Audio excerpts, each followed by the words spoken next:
ফিলিস্তিনকে রাষ্ট্র হিসেবে স্বীকৃতি দেবে পর্তুগাল, সাথে আছে আরও একাধিক দেশ। পুরনো ঘাঁটি ফিরে পেতে আফগানিস্তানে নজর ট্রাম্পের, নতুন করে দখল যুদ্ধের আশঙ্কা। নেপালের সাবেক প্রধানমন্ত্রী কেপি শর্মা ওলি প্রকাশ্যে, রাজনৈতিক হাওয়া বদলের ইঙ্গিত। নানার বাড়ি ঘুরতে গেলেন মার্কিন প্রেসিডেন্ট ডোনাল্ড ট্রাম্প, আপ্যায়ন করলেন রাজা তৃতীয় চার্লস। ধ্বংসের মুখে গাজা, রাষ্ট্রনায়করা ব্যস্ত নীতিবাক্যে, বলছে আল জাজিরা।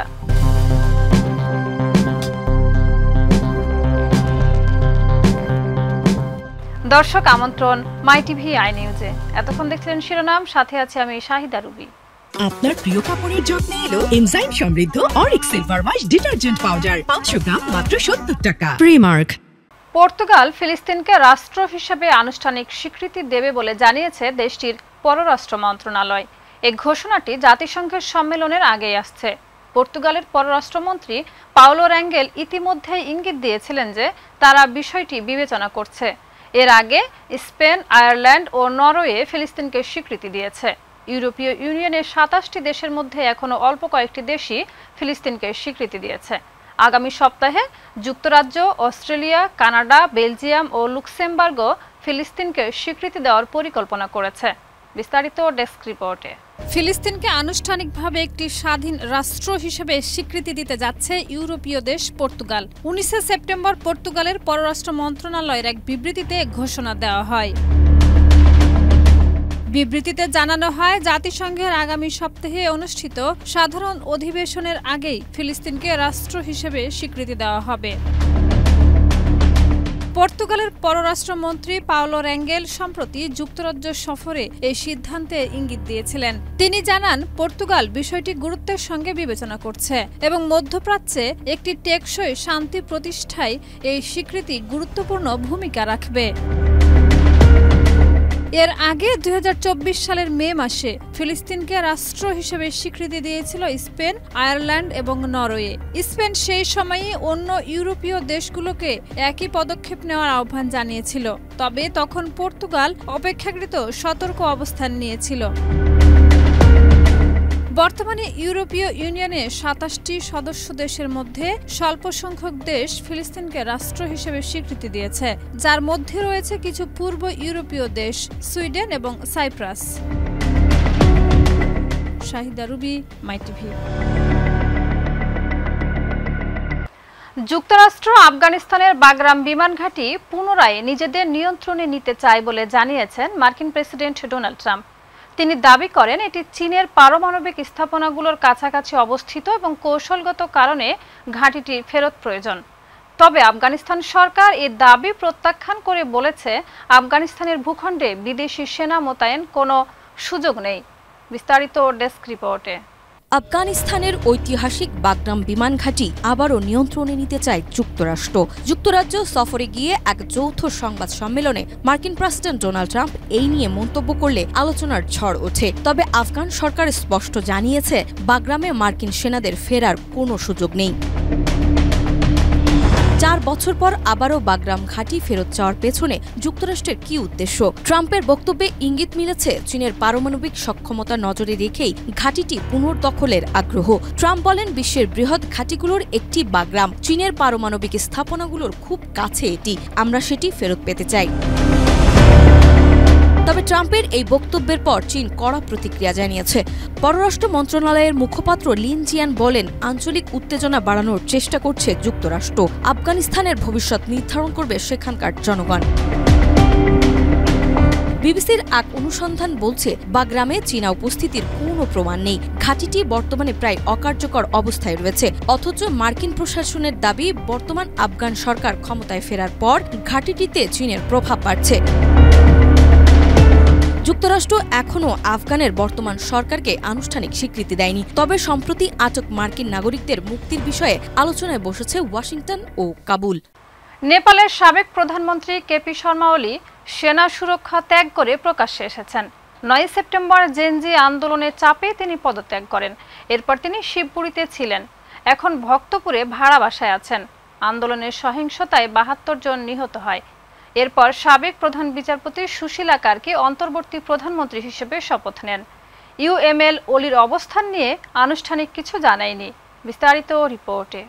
অবশেষে দেখা মিলেছে নেপালের সাবেক প্রধানমন্ত্রী কেপি শর্মা ওলির। 9 সেপ্টেম্বর প্রধানমন্ত্রীর পদ থেকে সরে দাঁড়ানোর পর তিনি শিবপুরীর সেনা স্টাফ কলেজে অবস্থান করছিলেন। তবে 18 সেপ্টেম্বর তিনি ভক্তপুরের গুন্ডু এলাকায় একটি ভাড়া বাসায় উঠেছেন বলে জানিয়েছে তার ঘনিষ্ঠরা। তবে কি আবারও নেপালের রাজনৈতিক হাওয়া বদলের ইঙ্গিত?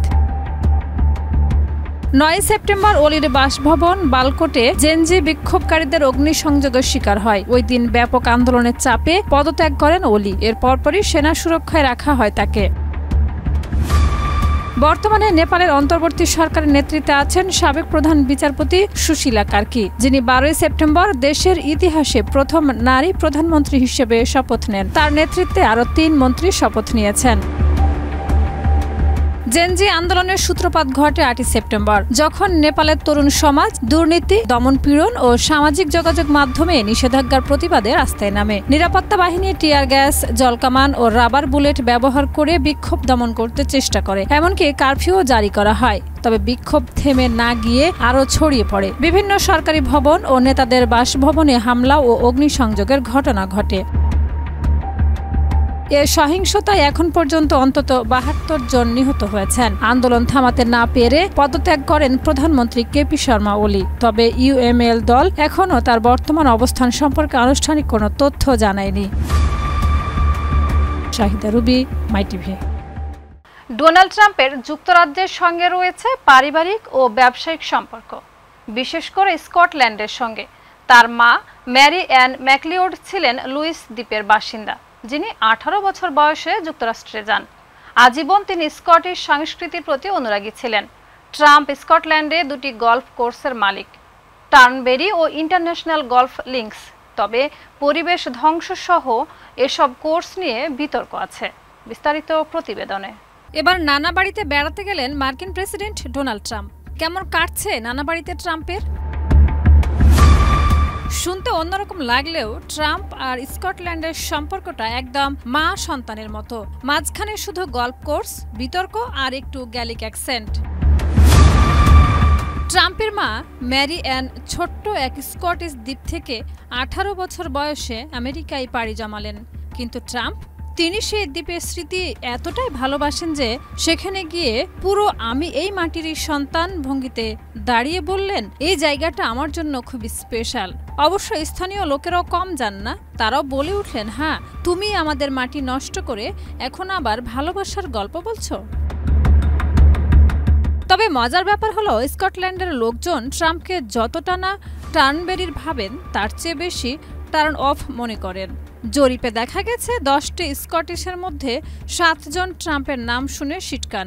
বাকি 3 জন তারা হয়তো তখন জরিপে অংশ না নিয়ে গল্ফ খেলায় ব্যস্ত ছিলেন। সব মিলিয়ে বলা যায় ট্রাম্পের স্কটল্যান্ড সফর মানে এক ধরনের রোমান্টিক ট্র্যাজেডি। তিনি ভালোবাসেন স্কটল্যান্ডকে, স্কটল্যান্ড বলে ট্রাম্পের এত ভালোবাসা সহ্য হয় না তাদের। গাজা যেন এক আগুনে ঘেরা মৃত্যুকূপে পরিণত হয়েছে। ইসরায়েলের টানা হামলায় ধ্বংস হয়ে যাচ্ছে ঘরবাড়ি, হাসপাতাল, স্কুল, আর মৃত্যু প্রতিদিনের বাস্তবতা। খাদ্য, পানি ও ঔষধের সংকটে মানুষের বেঁচে থাকা অসম্ভব হয়ে উঠেছে। শিশু, নারী ও বৃদ্ধ সবাই নিরাপত্তাহীনতায়। এই বিপর্যয়ের মধ্যেও সাংবাদিকরা সত্য তুলে ধরতে গিয়ে জীবন হারাচ্ছেন। আল জাজিরার বহু রিপোর্টার হতাহত হয়েছেন। তাদের অভিযোগ, গাজায় শুধু মানুষ নয়, সত্য হত্যা করা হচ্ছে, অথচ বিশ্ব আজও নীরব। কার্যকর পদক্ষেপ অনুপস্থিত। বিস্তারিত রিপোর্টে। গাজা আজ যেন এক জ্বলন্ত কারাগার। প্রতিদিন আকাশ থেকে নামছে আক্রমণ আর মাটিতে ছড়িয়ে পড়ছে ধ্বংসস্তূপ, কান্না আর মৃত্যু। ইসরায়েলের লাগাতার হামলায় গাজার ঘনবসতিপূর্ণ এলাকাগুলো পরিণত হয়েছে ধ্বংসস্তূপে। স্কুল, হাসপাতাল, মসজিদ কোনো কিছুকেই রেহাই দেওয়া হচ্ছে না। শিশুদের আর ঘুম ভাঙে না খেলাধুলার স্বপ্নে, তারা জাগে বোমার শব্দে। খাদ্য, পানি ও ঔষধের তীব্র অভাবে মানবিক বিপর্যয় ভয়াবহ রূপ নিয়েছে। মানুষ জানেন না পরের ঘন্টায় তারা বেঁচে থাকবে কিনা। এই ভয়াবহতার মধ্যে গাজার সাংবাদিকরাও জীবনের ঝুঁকি নিয়ে কাজ করছেন। আল জাজিরা সহ বহু সাংবাদিক নিহত হয়েছেন, আহত হয়েছেন বা নিখোঁজ। তারা বলছেন, আমরা শুধু সংবাদ করছি না, আমরাও ধ্বংসের অংশ হয়ে যাচ্ছি। সত্য প্রকাশ করার অপরাধে যেন তাদের নিশানা করা হচ্ছে, যাতে দুনিয়া না জানতে পারে গাজায় কি ঘটছে। অথচ সাংবাদিকদের কাজ হলো সত্য তুলে ধরা, আর এই সত্যকে নীরব করার চেষ্টাই চলছে। আল জাজিরা বলছে, আন্তর্জাতিক সম্প্রদায়ের প্রতিক্রিয়া অত্যন্ত দুর্বল। জাতিসংঘ, মানবাধিকার সংস্থা এবং কিছু রাষ্ট্র কেবল উদ্বেগ প্রকাশ করছে, কিন্তু বাস্তব পদক্ষেপ খুবই সীমিত। যুদ্ধবিরতি নিশ্চিত করা, মানবিক সহায়তা প্রবেশের সুযোগ সৃষ্টি করা ও শান্তির আলোচনায় বসার জন্য কার্যকর চাপ নেই। বিশ্ব যদি আজ নীরব থাকে, তবে এই নীরবতা নিপীড়নের অংশ হয়ে দাঁড়াবে। এখন সময় এসেছে সত্যের পাশে দাঁড়ানোর, মানবতার কণ্ঠ শোনার এবং গাজার মানুষকে জানানোর তারা একা নয়, এমন আহ্বান আল জাজিরার। শাহিদা রুবি, মাই টিভি। দর্শক, এই ছিল আজকের মাই টিভি আই নিউজ। ধন্যবাদ এতক্ষণ সাথে থাকার জন্য।